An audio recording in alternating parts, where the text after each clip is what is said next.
आ रही है कि बड़ा फूक फूक के कदम रखा गया है चयन समिति की बैठक के दौरान, क्योंकि इस बात को पार्टी के अंदर बड़े वर्ग में खुद मुख्यमंत्री तक महसूस किया जा रहा है कि एंटी इनकम्बेंसी कहीं बड़ा फैक्टर ना हो जाए, इसलिए टिकट के मापदंडों पर वो चीज ध्यान रखी गई है।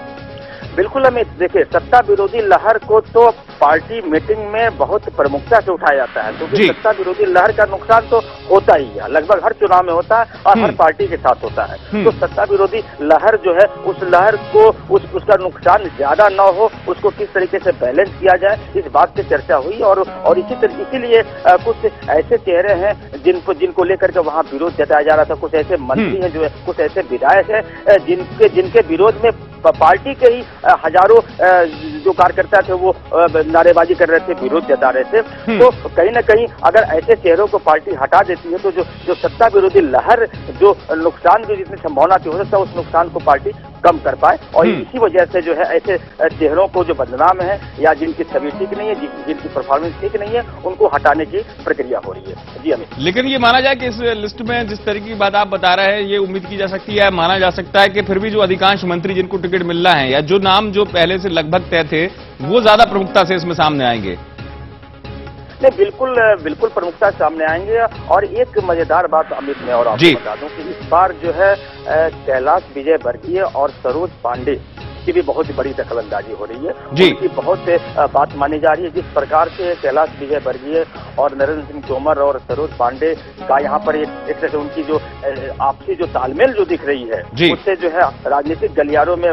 मध्य प्रदेश में भी और यहाँ के भी गलियारों में चर्चा ही हो रही थी। इस तिगड़ी ने जिन नामों पर अपना सुझाव दिया होगा उसको शिवराज सिंह चौहान ने जरूर माना होगा, पार्टी हाईकमान भी उसको मानेगी। बिल्कुल। तो इसका असर मालवा में अगर आप बता रहे हैं कैलाश विजयवर्गीय का हस्तक्षेप ज्यादा दिखाई दे रहा है, तो जिस तरीके से पहले ये बात प्रमुखता से आई थी कि नए चेहरे के तौर पर हो सकता है वो अपने पुत्र की टिकट भी मांग कर रहे हो, खुद की सीट की जो बात वो कर रहे हैं, ये भी माना जा सकता है कि ये लगभग तय है कि इस बार वो महू से चुनाव नहीं लड़ेंगे, उनके पुत्र को भी टिकट मिल सकता है।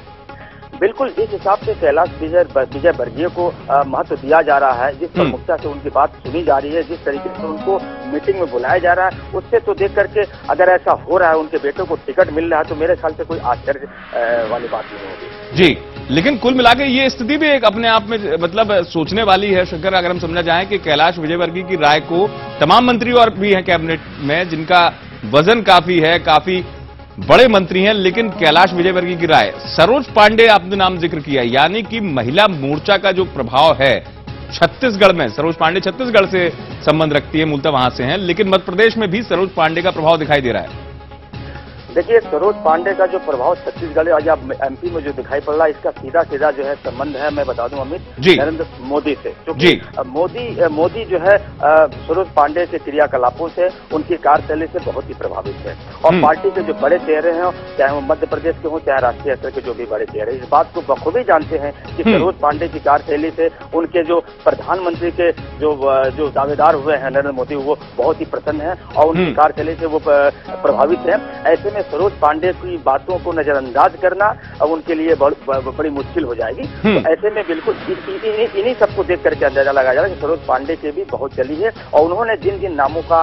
सुझाव दिया होगा, जिन नामों पर अपनी सहमति जताई होगी, उन नामों में से अधिकांश को टिकट मिलने की प्रबल संभावना है। जी शंकर, आप मेरे साथ बने रहिएगा, स्थिति को समझने की हम लगातार कोशिश कर रहे हैं, लेकिन बड़ी खबर लगातार दर्शकों को हम यही बता रहे हैं कि बस कुछ ही देर बाद वो नाम सामने आपके होंगे। जिस तरह की बात दिल्ली मुख्यालय से बीजेपी के सामने आ रही है कि चुनाव समिति की बैठक खत्म और उसके बाद 140 नामों का ऐलान, ये बहुत जल्दी स्थिति सामने आ जाएगी, वो 140 नाम कौन से हैं। लेकिन कुल मिलाकर राजनीतिक समीकरण जो है उसमें दो तरीके की स्थिति की, एक तरफ मुख्यमंत्री जहां पूरी तरह लिस्ट में प्रभावी दिख रहे हैं, लेकिन कैलाश विजयवर्गीय एक नाम सामने आया कि उनकी राय बार बार ली जा रही है। जानने की कोशिश करेंगे इस पूरे समीकरण को, जो तिकड़ी की बात भी हो रही थी। दिल्ली से मेरे साथ जुड़ रहा है मेरे सहयोगी प्रदीप परिहार। प्रदीप का रुख करेंगे। प्रदीप, जिस तरह की बात सामने आ रही, बस कुछ ही समय बाद वो 140 चेहरे, 140 नाम आपके सामने होंगे, सब लोगों को के सामने वो 140 नाम की लिस्ट होगी। लेकिन इस पूरी स्थिति में एक तरफ मुख्यमंत्री का वर्चस्व कि मुख्यमंत्री जो कहें वो माना जाएगा, उस स्थिति में कैलाश विजयवर्गीय और सरोज पांडे की राय, ये एक नए समीकरण की ओर इशारा कर रहा है।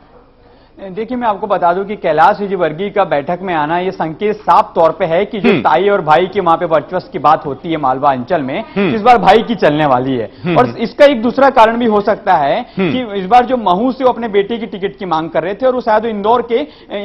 क्रमांक 3